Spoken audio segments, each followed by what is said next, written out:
Hi guys, be the bull welcomes you again. Yes, ये chemical stock के बारे में सारी बात करेंगे। उससे पहले अगर मेरी चैनल पे नया है तो प्लीज़ सब्सक्राइब कर दीजिए और बेल का बटन ज़रूर हिट करना ताकि मेरी वीडियोस की रेगुलर नोटिफिकेशन आपको मिलती रहे और आपकी स्टॉक मार्केट की जर्नी और भी ज़्यादा कॉन्फिडेंट और सक्सेसफुल हो पाए। तो अगर ये स्टॉक की करंट प्राइस देखेंगे तो 1309 रुपये के आसपास है और ऑल टाइम का रिटर्न देखेंगे तो जब से ये स्टॉक मार्केट में अवेलेबल है तब से लेके करीब 20% के आसपास करेक्ट हो चुका है और उसके ऑल टाइम हाई से अगर हम नोटिस करेंगे तो 50% से ज़्यादा डिस्काउंटेड प्राइस में स्टॉक ऑलरेडी अवेलेबल है।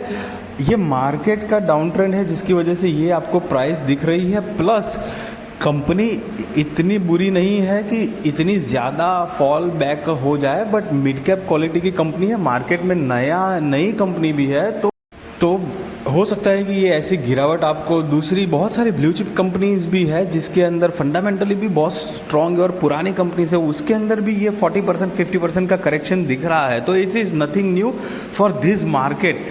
ये कंपनी की मार्केट कैपिटलाइजेशन की बात करें तो करीब 13,973 करोड़ रुपए का मार्केट कैपिटलाइजेशन है। फेस वैल्यू जो है वो 1 की है। करंट प्राइस 1315 रुपये है। 52 वीक हाई की बात करें तो 2080 रुपये के आसपास है और 52 वीक लो की बात करें तो 1305 रुपये है। स्टॉक का पीई 49 का है और बुक वैल्यू 82.3 है। डिविडेंड यील्ड 0.25 है और आरओई 34.9 है। तो वैसे इन जनरल स्टॉक के जो दूसरे पैरामीटर्स हैं वो काफ़ी प्रोमिनेंट लग रहे हैं। वहीं पर प्रमोटर्स की होल्डिंग देखेंगे दिसंबर 2022 के हिसाब से तो 78.5% का स्टेक प्रमोटर्स के पास है। एफआईआईज 3.99% है, डीआईआईज 4.65% है और पब्लिक की बात करें तो 12.86% के आसपास उनकी होल्डिंग है। अब यहाँ पर हमको जो 78.5% प्रमोटर्स की जो होल्डिंग दिख रही है तो वो 3 साल का जो ड्यूरेशन रहता है जिसमें 75% के आसपास स्टॉक प्रमोटर्स को अपनी होल्डिंग करनी होती है। तो 78.5 से 75 मतलब कि जो 3-3.5% का जो एक्स्ट्रा उनके पास स्टेक है वो डाइल्यूट हो जाएगा। It is not a big deal और उससे इतना भी फर्क नहीं आएगा। मतलब तो आप बिल्कुल सोच सकते हो ऊपर से कंपनी के ऊपर लॉन्ग टर्म और शॉर्ट टर्म बोरिंग देखिए 2022 के हिसाब से सिर्फ 26 लाख और नीचे 7 लाख शॉर्ट टर्म बोरिंग तो नहीं के बराबर है। बहुत बढ़िया, उम्दा। और यहाँ पर खास ध्यान देना, सेल्स की बात करेंगे तो लेफ्ट टू राइट अगर एवरी ईयर कंपनी का सेल्स देखेंगे तो पिछले 8 साल में एक साल ऐसा नहीं है जो कंपनी ने पिछले साल के सेल्स को बीट नहीं किया है। लगातार ग्रेजुअल स्टॉक और कंपनी अपने सेल्स को बीट कर रही है, ईयर ऑन ईयर बेसिस पे प्रोग्रेस ही कर रही है। ट्रेलिंग 12 मंथ्स का 924 करोड़ का कंपनी के पास टोटल सेल है जो कि लास्ट ईयर 685 करोड़ का टोटल सेल था। वहीं पर नेट प्रॉफिट भी उसी तरह से लेफ्ट टू राइट सिर्फ लगातार बढ़ते जा रहा है।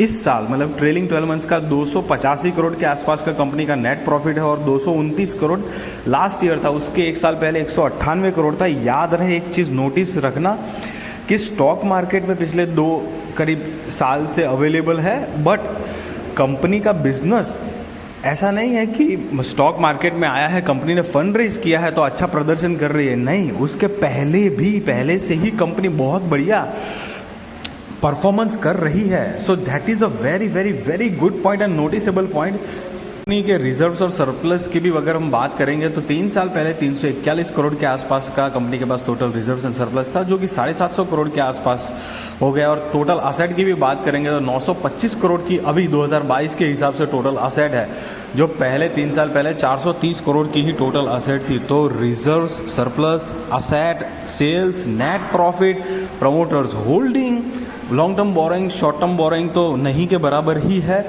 बहुत सारे पैरामीटर्स है, वो बहुत क्लास है, लेकिन फिर भी अपने ऑल टाइम हाई से ये स्टॉक आपको 50% के डिस्काउंट पे मिल रहा है। तो ये इसका आपको एक एडवांटेज उठाना चाहिए। See guys, I am not giving you any buy और सेल रिकमेंडेशन, बट डेफिनेटली आपको ये स्टॉक फोकस में तो रखना ही चाहिए। Clean science and technology limited की बात कर रहे हैं, स्पेशलिटी केमिकल में ये स्टॉक आता है। आज ये स्टॉक जो है वो 50% डिस्काउंट के प्राइजेस पे आपको मिल रहा है, बट इन फ्यूचर यकीन मानिए कि बहुत डिफिकल्ट हो जाएगा ये स्टॉक को आपको वापस ये प्राइस में लेने के लिए। See guys, I am not giving you any buy और सेल रिकमेंडेशन कि आप कल को जाके बाय करो या सेल करो, वो आप अपने रिस्क रिसर्च और फाइनेंशियल एडवाइज़र को पूछ कर लेना। बट डेफिनेटली अगर आप कोई अच्छे स्टॉक्स को ढूंढ रहे हो तो आपको इसके बारे में ज़रूर सोचना चाहिए, क्योंकि स्पेशलिटी केमिकल वैसे भी एक एवरग्रीन सेक्टर कहलाया जाता है। आई होप गाइस कि मेरी वीडियो आपको इंटरेस्टिंग लगी होगी, अच्छी लगी होगी। अगर अच्छी लगी तो प्लीज़ लाइक ज़रूर करना, और मेरी चैनल पर नए हैं तो सब्सक्राइब करके बेल का बटन ज़रूर हिट करना, और मेरी चैनल का रिकमेंडेशन प्लीज़ आपके कॉन्टैक्ट में सबको शेयर करना। I hope your stock market journey will be successful. Thank you so much guys.